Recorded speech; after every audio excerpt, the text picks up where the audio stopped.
Is the narcissist spying on me? Is he spying on us, Remy? This is a question people often ask, and they ask it with good evidence that maybe the narcissist has been spying on them. This can come into the Hoover situation, you know, where somebody actually realizes that they're under surveillance, and then they get a Hoover after this.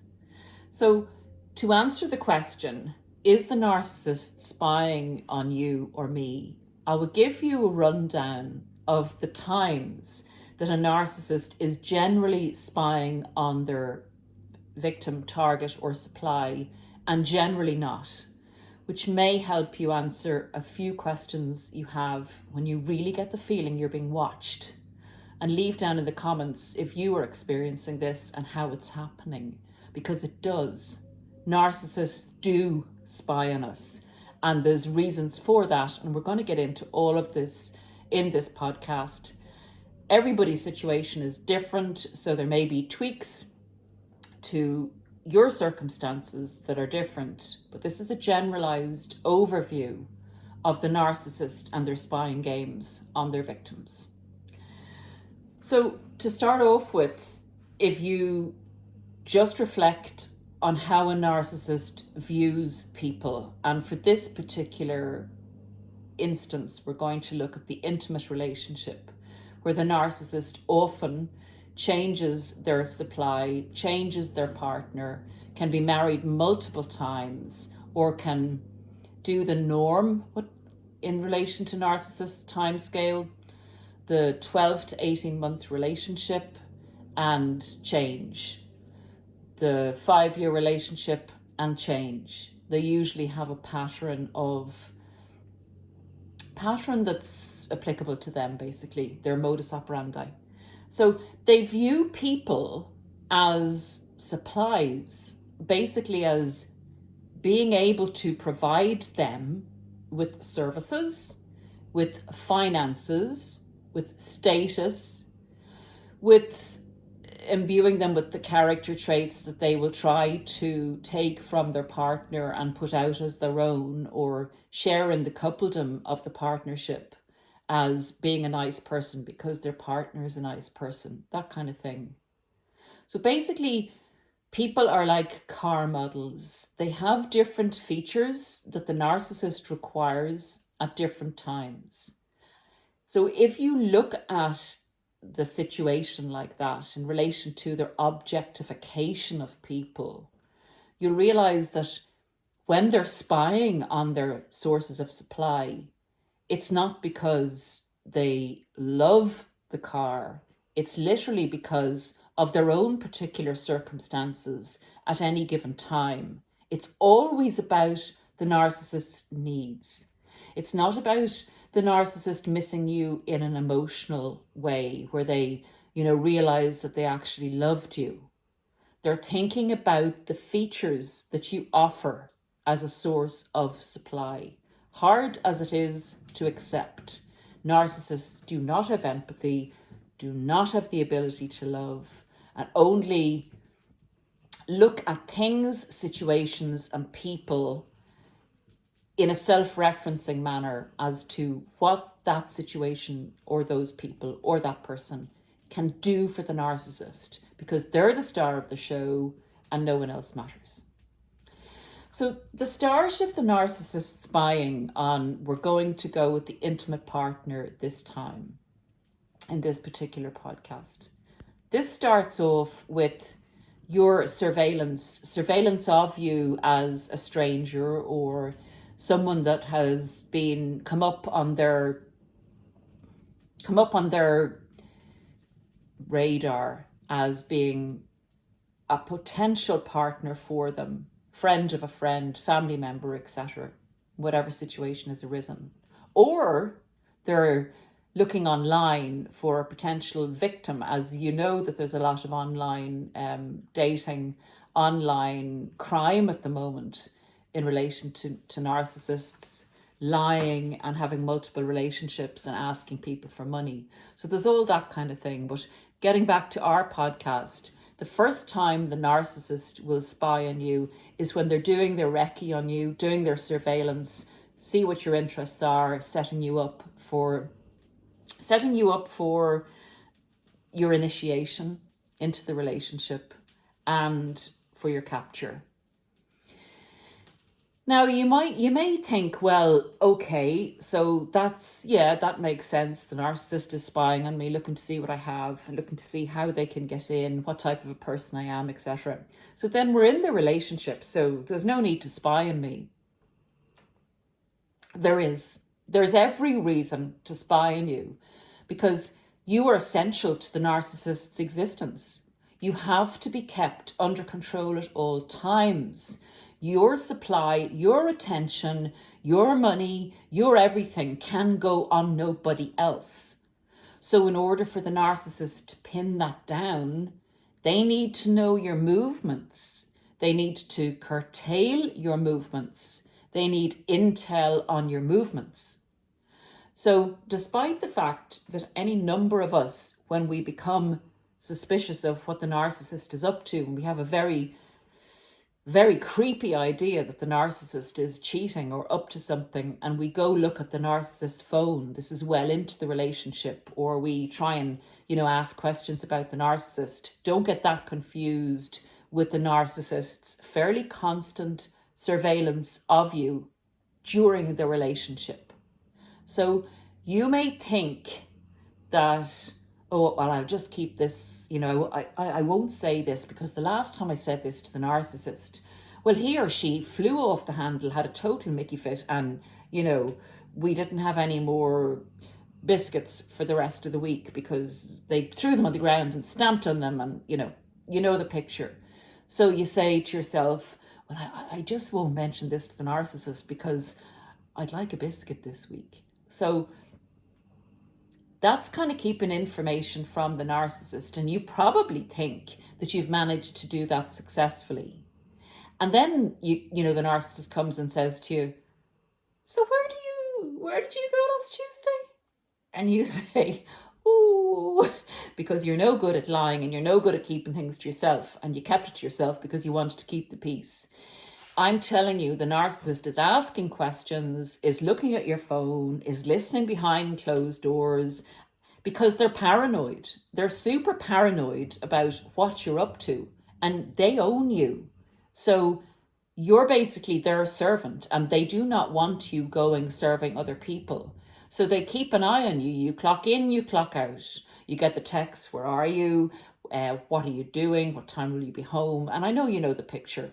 So this is background spying that you may not have realized was going on within your relationship. Not so much the long-term relationship, but the short to medium-term relationship. This is when the narcissist will spy.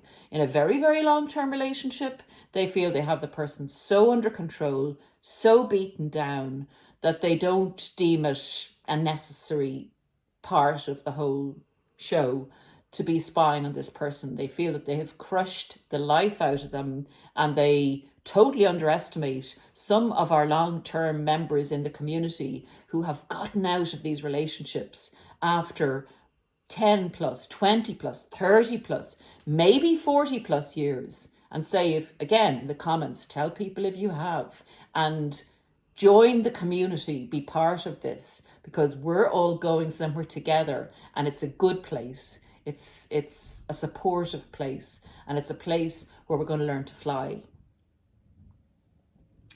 So the next time the narcissist will spy on you, and a lot of the channels will tell you, no, once the narcissist leaves you and they discard you, they're not interested in you anymore, and they're totally concentrating on the new source of supply.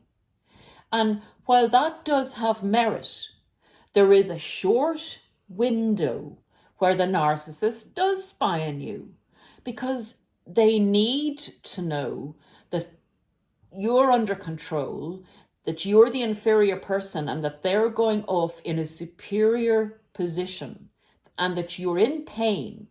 Because if they know you're in pain, it's easier to blame you for the collapse of the relationship, notwithstanding they may have gone off and cheated.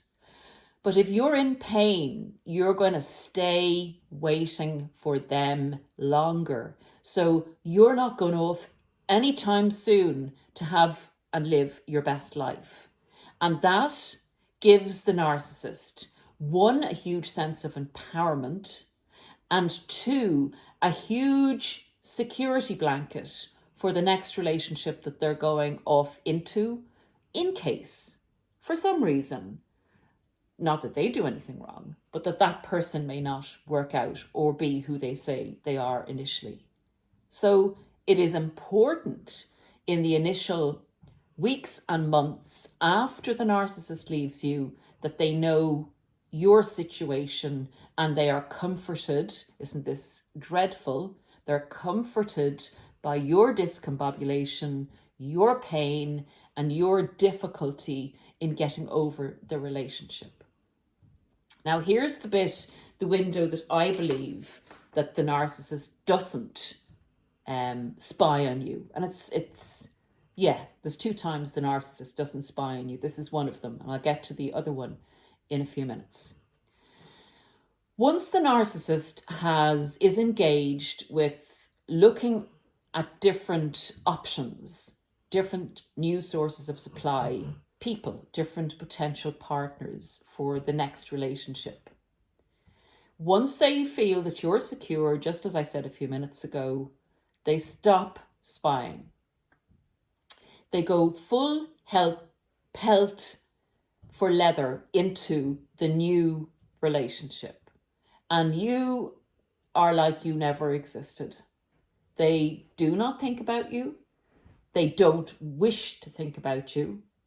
And they're totally immersed in their own new great life. And that's the way they frame it. The great life, if ever they want to emphasize how great their life is now, they may refer to, thank God I got out of that relationship. Oh, that crazy, that nutter, I'm so glad I'm away from. And this is the relationship for me. And I'm living my best life now. So that's the only time that they would maybe reference you or think about you, but they're definitely not interested in spying on you. You're finito, didito, gone, never existed. That's how cold they are. That's how much they lack empathy. And you could have loved them to the hills and back. You could have stood on your head. You could have given them your family fortune. That does not matter. You are simply a tool. And that's why this is actually important to remember in your recovery stage. You, me, and anyone else that was the partner of a true narcissist was literally a tool. So when you ask then, Paula, do they come and spy on me again? Because it's been 6 months now and I've noticed some strange things. I've noticed a car going by slower. I've noticed someone I thought was the narcissist. I've noticed there are family members in my area. One of the family members contacted me. You know the scene. And, I got a call from an odd number I didn't know, and it wasn't one of those awfully annoying calls we get nowadays, with these automated machines. I don't know, what are they looking for us to stay on the line or whatever so that they can make money out of us? I don't know what scams are going on, but it wasn't a scam, number. And this number was repeatedly ringing me. You know the picture where you think, I feel I'm being watched. I just feel I'm being watched. So it is at this stage, not because the narcissist is missing you, me, or anyone else they've gotten with.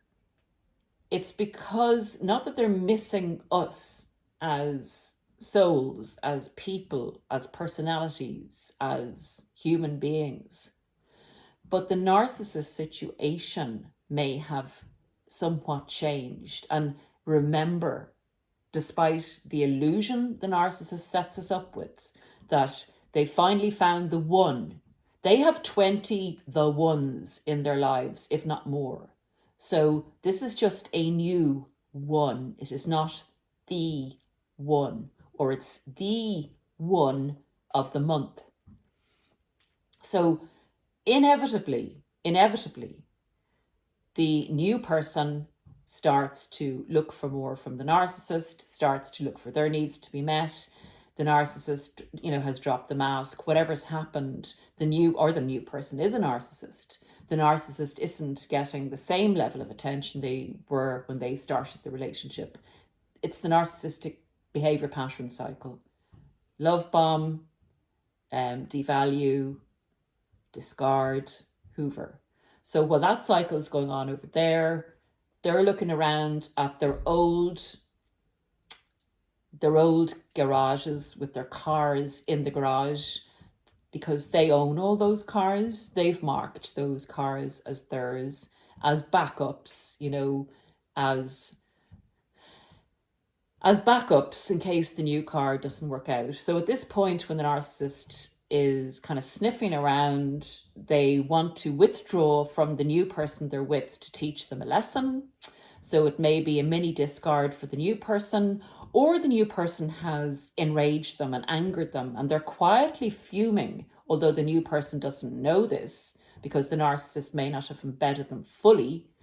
And the narcissist, in order to punish the new person, will spy on their old sources of supply to see who'd fancy a hoover, who'd fancy a bit of a shake-up, who'd fancy a tango pick up and give the narcissist a bit of umphy feeling, so that they could get off on the attention of one of their old sources of supply, while getting pleasure from deceiving their current partner.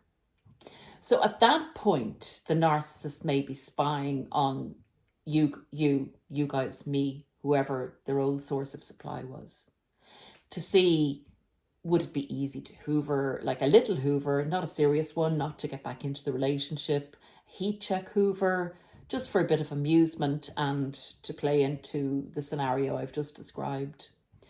So you could be getting checked up your Facebook or whatever if you haven't blocked the narcissist, which is always the best idea to do. So they find it hard to get information on you. So they find it harder to hoover you. So someone else that they've left that's much more accessible will be the beneficiary, is it? The beneficiary of that disgusting person's attention. That's the only way I can describe it. Now, a lot of people leave their Facebooks open, it could be 4 or 6 months after the narcissist has left. A lot of people leave other social media avenues that the narcissist can come back to you, even your phone open, because they actually want the validation of a hoover. And that's very understandable. It's just that it's dangerous when you're not fully recovered and you're susceptible, because remember, these guys are sneaky. These guys know how to get back into you. These guys know, they've learned you.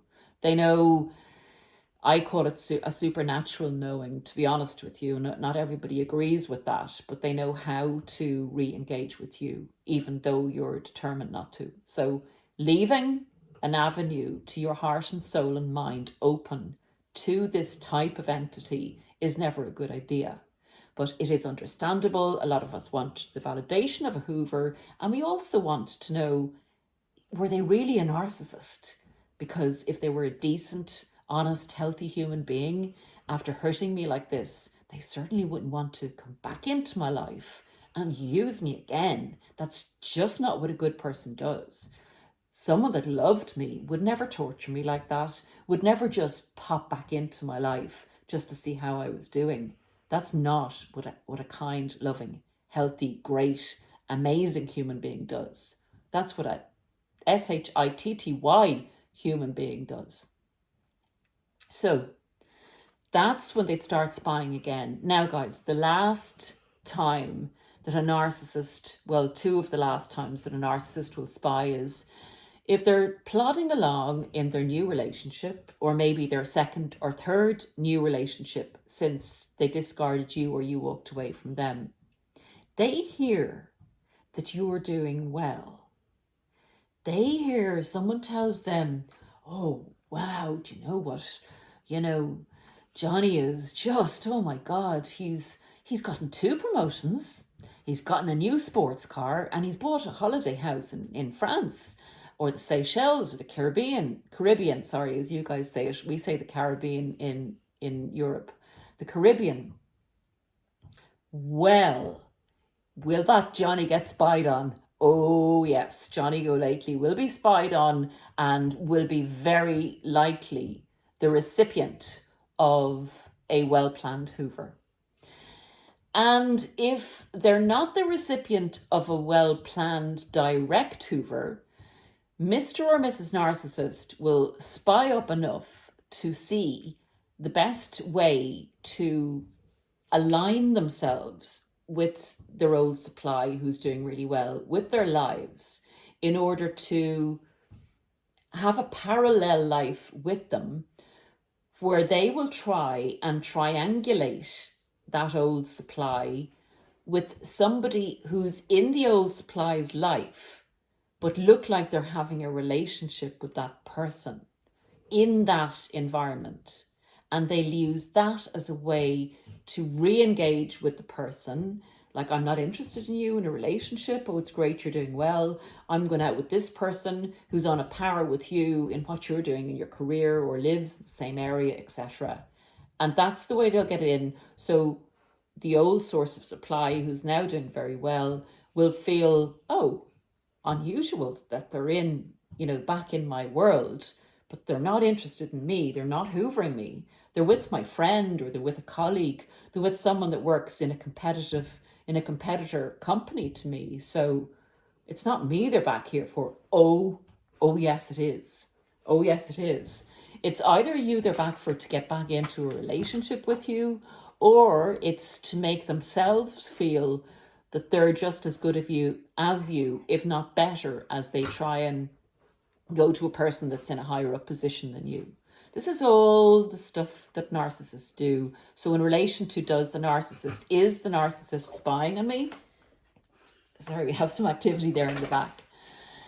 Is the narcissist spying on me? Yes, if you do well and that's broadcast and it's well enough for the narcissist to become very disgusted with their current source of supply as not being good enough for me, and I need to get back where I belong, kind of thing. And I can forgive my old source of supply. They were misguided. They were influenced by their family, etc., etc. They reframe the reason that they left you, and you become a good person again, just misguided. And I'm sure you were suffering when the narcissist left you, and you deserve the narcissist back in your life, or so that kind of thought process goes. They would be prepared to forgive you. So is the narcissist always spying on me? No. The last time a narcissist will be spying on you, if you've made it very clear to the narcissist that there's no way back to you, and it's fairly dang obvious that you're totally opposed to the narcissist, and that's out there, it's in the world, it's in your community, you're even in another relationship. The narcissist, if their life is going really badly, and I mean this can be 5, 10, 20 years after you've had a relationship with them, if they are fairly desperate, they will look up any person that they had a relationship with, despite you being kryptonite to them. Despite that, if they are desperate enough, they will reach out to see has anything changed, but they won't reach out until they check you out and see what are the chances. What are the chances? Is there any chance at all? And if they do find that ways of communication are open to you, that you are not getting on well in your relationship, that you're single, that you're widowed, that you're a widow or a widower, you know the story. If there's any way back in at all, they will do their surveillance, they will be spying on you, and they will make contact. There's never an end.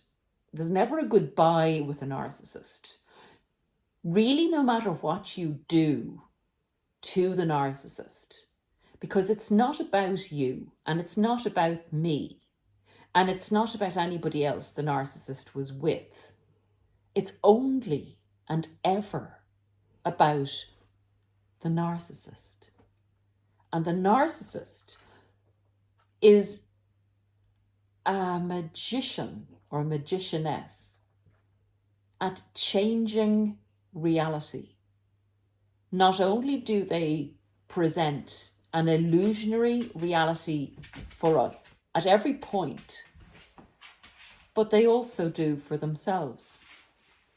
They also reframe situations, relationships, and people to suit their needs. That's how crazy a narcissist's reality is. So we go into reality and see reality with some degree of subjectification, you know, subjective to how we perceive things. We can perceive things as bad or good, but basically we keep reality on a steady enough line despite our own opinions about things. The narcissist can actually reframe factual reality and mold it so that it suits their idea of it and their circumstances. So and this is why they have no stable identity or personality other than the one they create, which they can change. This is what we mean when we say unstable, personality disorder. They change that anytime reality isn't suitable for them. They are like chameleons. They change to adapt, to make the reality suit them. It's a really, really messed up, kind of demonic, you know, kind of supernatural way of interacting with reality and with people. It's chaotic, it's confusing, it's always changing. It's not possible to have a relationship with a narcissist because there's nobody there. So those in general are what I found to be as accurate as possible in relation to the trajectory, of a narcissist and when they will spy on people, on particularly potential partners, at what stages and times from the beginning, the initiation of the relationship, to the end that is never, because again, it's about the narcissist. So unless you die or I die or the narcissist supply dies or the narcissist dies, the relationship for the narcissist is never over. Thank you for listening, guys. I will see you again soon. Take very good care of yourselves. For now.